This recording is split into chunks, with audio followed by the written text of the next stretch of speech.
राधा राधा राधा रटे तो हम भगवान के शरणागत हैं। खान पान व्यवहार आचरण की सावधानी और निरंतर भगवान के जप करने का प्रयास। अनु सिंह जी, नोएडा से। राधे राधे महाराज जी। महाराज जी, मैं एक बात जानना चाहती हूँ कि आत्मा को हम कैसे जाने एवं आत्मा का स्वरूप क्या है? आत्मा का स्वरूप जो भगवान का स्वरूप है वही स्वरूप है। जैसे जीव को भगवान का अंश कहा गया है, तो हम कहते हैं चाहे एक टैंकर गंगा जल ले लो या एक चम्मच गंगा जल ले लो, गंगा जल तो गंगा जल ही है।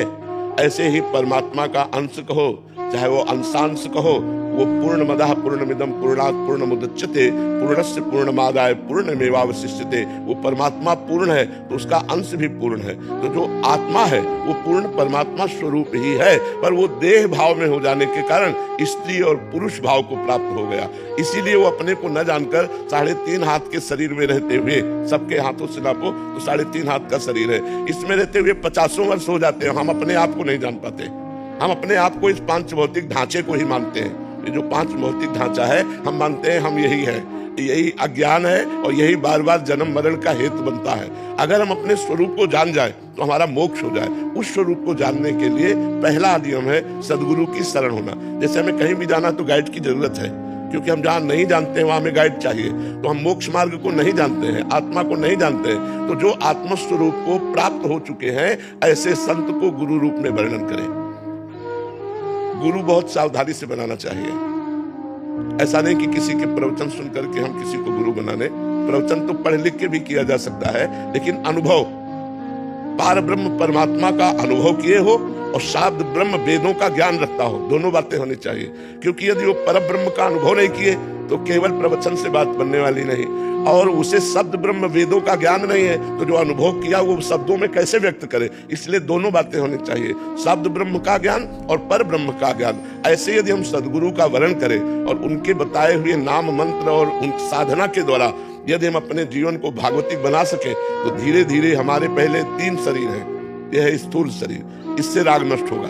फिर दूसरा सूक्ष्म शरीर जिसे मन बुद्धि चित्त अहंकार 5 ज्ञानेंद्रियां 5 कर्मेंद्रियां कहते हैं, इससे हमारा ममत्व हटेगा।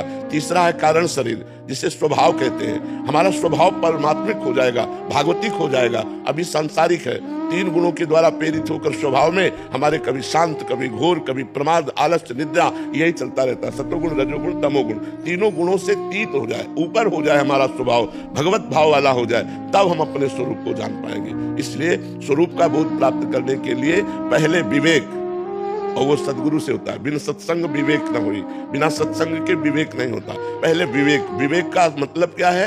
सत्य और असत्य का ज्ञान होना। दूसरा, जिस असत को हमने जाना कि ये झूठा है, भोगों में सुख नहीं है, तो लोक परलोक के भोगों से वैराग्य। सम, इंद्रियों का निग्रह। दम, मन का निग्रह। तितिक्षा, सहनशील। श्रद्धा, गुरु चरणों में शास्त्रों में पूर्ण श्रद्धा। समाधान, चित्त का भगवान में स्थित हो जाना। मुमुक्षुता, अब मैं मुक्त होना चाहता हूं, मुझे संसार में अगला जन्म नहीं चाहिए। ये बातें हो तो वो आत्मज्ञान प्राप्त कर सकता है, तब वो आत्मबोध। और जिसे आत्मबोध प्राप्त हो जाता है फिर उसका अगला जन्म नहीं होता, और जब तक आत्मबोध नहीं प्राप्त होता तब तक बार बार जन्म मरण का चक्र चलता रहता है। शोभित अग्रवाल जी, गुरुग्राम। श्री हरिवंश महाराज जी। महाराज जी, सामान्य जीवन में कुछ ना कुछ रुकावटें प्रतीत होती ही रहती हैं, ऐसे में भजन में निरंतरता कैसे प्राप्त कर सकते हैं? अभ्यास के द्वारा। अभ्यास योग युक्तेन चेतसा नान्यगामिना। भगवान ने कहा है यदि हम ऐसा अभ्यास करें कि हमारा चित्त कहीं न जाए, जब युद्ध जैसे घोर कर्म में भी भजन हो सकता है। मां मनुष्मर युद्ध च, भगवान आदेश करते हैं मेरा स्मरण करते हुए युद्ध करो, तो हमें लगता है हर कार्य में हम भगवान का स्मरण कर सकते हैं। चूंकि हमारा अभ्यास नहीं है इसलिए स्मरण नहीं हो पाता, नहीं तो हर कार्य में हम, जैसे देखो आप सुन रहे हो लेकिन एक बात अंदर कुछ और चल रही है, आपके अंदर चल रही ना। आप अभी देखो, अभी आप हमारी बात सुन रहे हो, एकाग्रता पूर्वक सुन रहे हो, लेकिन अंदर ही अंदर कुछ और चल रहा है। जहां तुम्हारे अंदर ही अंदर कुछ और चल रहा है, जो बचपन से किए हुए अभ्यास के कारण वो अंदर ही अंदर हमारा भजन चल रहा है, और बाहर से हम बात कर रहे हैं। हमारा ये नहीं कि अब हम भजन छोड़ करके आपसे बात कर रहे हैं, हमारे भाव में वही बैठा हुआ है जो हम भजन करते हैं। तो अगर हम भजन का अभ्यास कर लें तो हम जो भी कार्य करते हैं वो भी कर सकते हैं, चाहे किसानी हो, व्यापार हो, नौकरी हो। अच्छा, हम कहते हैं मानो इतनी एकाग्रता नहीं है आपकी कि आप कार्य करते हुए भजन कर सके, तो हर समय कार्य नहीं करते रहते। जब आप कार्य नहीं कर रहे होते तब आप भजन कर लीजिए, और जो कार्य कर रहे हो उसे भगवान को समर्पित कर दीजिए। जैसे 4 घंटे आपने कोई कार्य किया तो 4 घंटे के बाद 1 मिनट के लिए अंतर्मन से हे कृष्ण हे राम, जो आप भगवान को मानते हो, हे भगवान, ये 4 घंटे कार्य हमने संसार का आपकी सेवा के लिए किया, कृष्णार्पणमस्तु। वो 4 घंटे का समय का जो कार्य आपने अर्पित किया वो आपका पुण्य बन जाएगा और भगवत प्राप्ति का योग करा देगा। ये भगवत अर्पण कर्म है, ये कर्म योग बन जाएगा। और बीच बीच में आपको स्मरण राधा राधा राधा करना होगा, तो आपका पूरा गृहस्थी जीवन भी भजन में हो जाएगा। अभ्यास कीजिए तब, लेकिन आप शराब पिएंगे, मांस खाएंगे, गंदे आचरण करेंगे तो नहीं हो पाएगा। फिर अपवित्र बुद्धि ऐसा नहीं कर सकती, पवित्र बुद्धि कर सकती। इसीलिए हम सबसे कहते हैं कि आप ऐसे आचरण मत करो जिससे दुख प्राप्त हो। देखो, जब हमारे शरीर को कोई ऐसे काटे तो हमें पीड़ा होती, तो क्या पशु को पीड़ा नहीं होती? आप देखो, पशुओं को लोग काट करके खाते हैं तो फिर हमारी दुर्गति पक्की है, क्योंकि वो पाप कर्म बना और वो पाप कर्म हमें दुख देगा, दुर्गति हमारी कराएगा। इसलिए पहले तो इन गंदे आचरणों को छोड़ देना चाहिए, फिर अच्छे आचरणों को धारण करें कि हम भगवान का नाम स्मरण करें और जो कर्म करें वो भगवान को समर्पित कर दें। तो परेशानी क्या है? हम कह रहे 2 घंटे आप लैपटॉप में लगे रहे और आपने एक बार भी राधा नहीं बोला, तो हम 2 घंटे पूरे के पूरे भगवान को समर्पित तो कर सकते हैं ना, कि ये 2 घंटे कृष्णार्पणमस्तु, और फिर 1-2 बार नाम जप किया, फिर कार्य में लग गए, तो कितना सुंदर जीवन आपका हो जाएगा, कितना सुंदर जीवन हो जाएगा।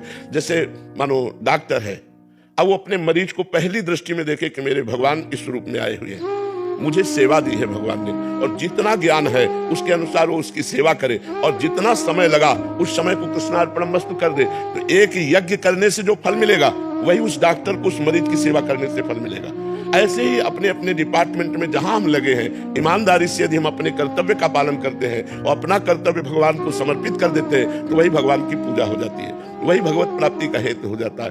देखो, अर्जुन जी भगवान से कह रहे मैं संन्यास लेकर भजन करूंगा, युद्ध नहीं करूंगा, पर भगवान कह रहे संन्यास नहीं लेना, युद्ध करो। अर्थात अपने कर्तव्य को भगवान ने जोर दिया है। जो आप हो अपने कर्तव्य का ईमानदारी से पालन करो तो आपका कर्तव्य ही पूजा बन जाएगा और आपको आगे चलकर वही सुख प्रदान करने लगेगा। जो हमें दुख मिलते हैं उनका कारण होता है हमारा पाप।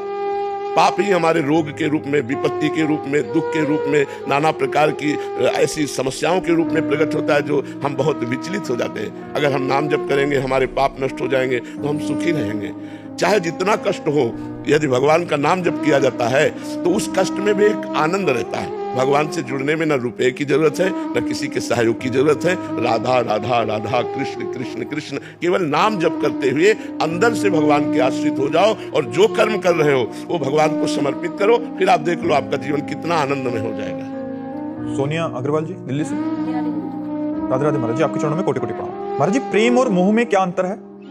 मोह शरीर से होता है, प्रेम भगवान से होता है। प्रेम आत्मा से होता है, आत्मा ही परमात्मा है, और मोह शरीर से होता है। जैसे माँ, पिता, भाई, पत्नी, पुत्र, रिश्ते, नाते, इन शरीरों से मोह होता है। और प्रेम भगवान से होता है, प्रेम आत्मा से होता है। प्रेम प्रतिक्षण वर्धमान है और मोह प्रतिक्षण नाश को प्राप्त होता है। प्रेम उज्जवल भास्कर है, मोह घोर अंधकार है। प्रेम संसार से उद्धार करने वाला है, मोह संसार में बांधने वाला है। मोह मूल बहु शूल प्रद, त्यागहु तम अभिमान। ये तम है, ये अंधकार है, इसका त्याग करना चाहिए। जो शरीर और संसार में मोह है, इसी के कारण भगवान से प्रेम नहीं हो पाता। मोह गए बिनु राम पद, होई न दृढ़ अनुराग। अनुराग माने प्रेम। भगवान से अनुराग इसीलिए नहीं हो पा रहा कि अपने शरीर और दूसरे शरीरों से हमें मोह हो गया है। मोह ये अज्ञान है। अज्ञान की निवृत्ति होने पर मोह का नाश हो जाता है। तो अज्ञान की निवृत्ति कैसे होती है? विवेक से। विवेक हो तो अज्ञान की निवृत्ति हो जाए। तो विवेक कैसे प्राप्त होता है? सत्संग से। बिन सत्संग विवेक न होई, राम कृपा बिन सुलभ न सोई। बिना भगवान की कृपा के सत्संग सुलभ नहीं होता और बिना सत्संग के विवेक नहीं होता। और होए विवेक मोह भ्रम बागा। विवेक हुआ तो मोह रूपी भ्रम, अज्ञान का नाश हो जाता है। तब भगवान से प्रेम होता है। तो प्रेम आत्मा और परमात्मा से होता है, मोह शरीरों से होता है। गुरुदेव भगवान ने आप एक बार बताए थे कि मन को शांत करने का सबसे अच्छा उपाय है कि राधा नाम को किसी ऑब्जेक्ट पे लिखा जाए। तो क्या गुरुदेव भगवान इसको हम आंख बंद करके अपने मानसिक पटल पे लिख सकते हैं? हाँ, बिल्कुल बिल्कुल बिल्कुल बिल्कुल लिख सकते हैं। आप अपने मस्तक पर लिख सकते हैं, आप अपने हृदय पे लिख सकते हैं, आप जहाँ चाहे वहाँ लिख सकते हैं। नाम को लिख करके जो जप करने का प्रक्रिया है वो बहुत उत्तम है, बहुत उत्तम। इससे बहुत जल्दी लाभ प्राप्त होता है। अरस जी, पंजाब से श्री हरिवंश महाराज जी। श्री हरिवंश महाराज जी, महाराज जी आपके श्रीमुख से सुना है कि भगवत प्राप्ति के लिए शुभ और अशुभ दोनों संस्कारों का नाश आवश्यक है। महाराज जी मेरी जिज्ञासा है कि इसका वास्तविक अर्थ क्या है? क्या हमें शुभ कर्म जैसे दान, सेवा, परोपकार भी फल की आसक्ति के कारण छोड़ देना चाहिए? नहीं, हमको करना